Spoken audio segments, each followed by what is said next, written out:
रामकृष्ण हरी मित्रांनो, आज आम्ही आमचा चॅनलवरती पहिला ब्लॉग घेऊन येतोय आणि आमच्या ब्लॉगला नक्की साथ द्या। चॅनलला लाईक केलं नसेल तर लाईक करा आणि सबस्क्राइब केलं नसेल तर सबस्क्राइब करा। धन्यवाद। तर फायनली आम्ही गुप्त युट्यूबला निघालो। रोड तर मात्र एकदम साफ होता। माझ्या समोर होते माझा मित्र आणि माझा एक भाऊ आणि आमच्या कॅमेऱ्यामध्ये आमची तोंड तर इतकी भारी दिसत होती की बास करी। मग ब्लॉगिंगला आणखी मजा आली आणि आपल्या गावाकडले रोड म्हटले तरी असे गतिरोधक तर येणारच। पुढे जाऊन म्हटलं काहीतरी एक क्रिएटिव्ह शॉट घ्यावा, तर पुढे जाऊन एकाला उतरून एक मस्त क्रिएटिव्ह शॉट घेतला, जेणेकरून कोणी पण व्हिडिओ बघत असेल तर त्याला कंटाळा नाही येणार। अशीच आमची टंगळमंगळ करत करत आम्ही गुप्त युट्यूबच्या प्रवेशद्वारापाशी पोहोचलो। फायनली आपण आज तुम्हाला गुप्त युट्यूब म्हणजेच प्रति पंढरपूर, आपण पंढरपूरला तर नाही जाऊ शकतो पण पंढरपूरचीच एक प्रतिकृती म्हणजे गुप्त युट्यूब आज आपण तिथे दर्शनाला आलेला आहे। तर तुम्हाला याचं दर्शन आम्ही करूया। धन्यवाद।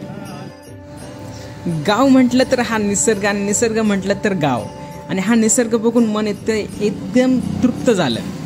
आणि बघतो तर काय मंदिर खूप लांब होतं आणि चालायला तर खूप लागणार आहे भाई। एवढ्या लांब आलोय या निसर्गरम्य वातावरणात, तर मी तर दर्शन केल्याशिवाय मागे जाणार नव्हतो आणि तुम्हाला देखील दर्शन करवणार। तर माझी भावंडे एकदम जोशमध्ये पुढे जायला लागली आणि भक्तांची संख्या मात्र वाढतच होती। या गुप्त युट्यूबला येऊन मला एकदम ट्रेकिंग सारखी फिलिंग होत होती, कारण की दोन्ही साईडनी जंगले होती आणि एकदम हिरवं हिरवं खूप भारी वाटत होतं। आणि भक्तांची संख्या मिनिटाला वाढत होती आणि आम्ही लाईनमध्ये उभे राहिलो आणि खूप लांबची लाईन होती।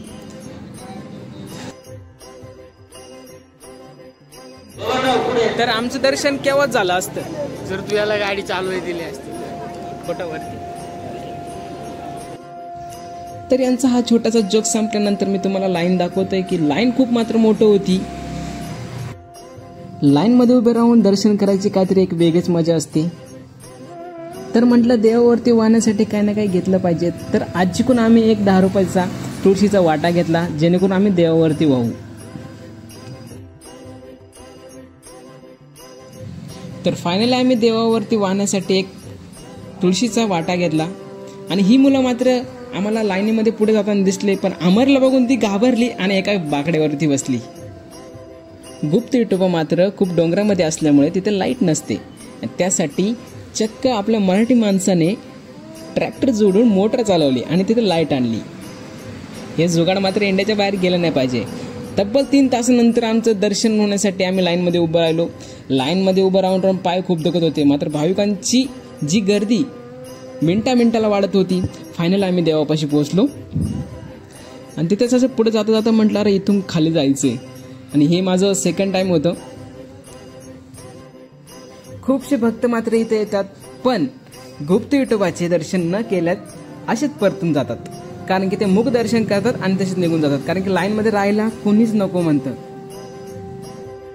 तर यापुढे मी तुम्हाला गुप्त युट्यूबाचं दर्शन करवतो।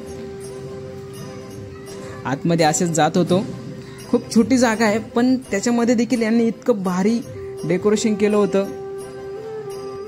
दगडावरचं कोरीव काम बघून एकदम मस्त वाटलं।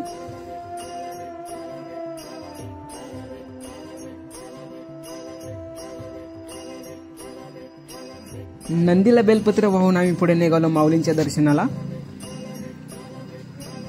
तर याच्याच बरोबर पहिला पार्ट मात्र इथे संपतोय। दुसरा पार्ट बघायला विसरू नका।